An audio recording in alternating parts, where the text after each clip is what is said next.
A simple way to assess our general posterior chain mobility all the way from the base of our skull to the tips of our toes is whether or not we can bend forward and touch our toes.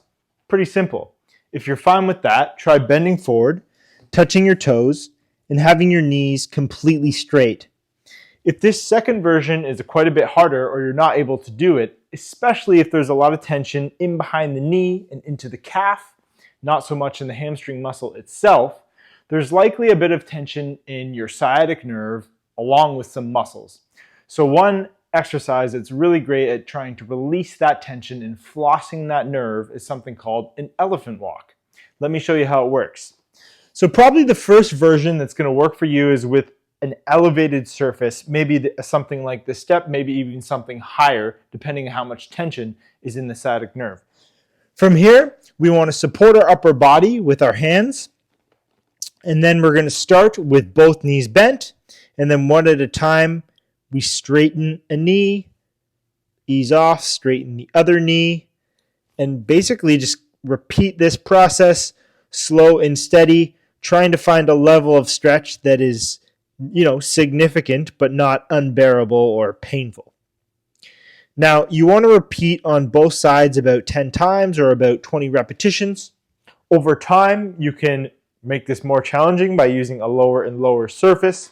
Eventually, maybe you'd get to the point where you're going with your palms or your fists on the ground, and then eventually, amazing benchmark would be palms on the ground, being able to straighten the knee. I'm not at that point yet, but I'm working on it. Next up, we have another stretch that can be fantastic for either your hamstrings or flossing that sciatic nerve, depending on where the tension is in your body. And this can be done in a couple different ways. First could just be a static stretch where we're holding this position. This leg's flat on the ground, this leg's up. We can have a soft bend in the knee, and then we could go closer or further from the wall depending on where what tension we have in our body. So we can just be in relaxed bent knee position. We can straighten our knee, which we might have to change again, how far away we are from the wall. And then secondly, if we want to do more flossing, similar to an elephant stretch, we could get ourselves into a pretty high tension position where our knee is going to naturally bend, and then we do cycles of straightening it, relaxing it. So you want to get to the point where when you're straightening the leg, it's pretty intense, and then you back off. So we're just going back and forth.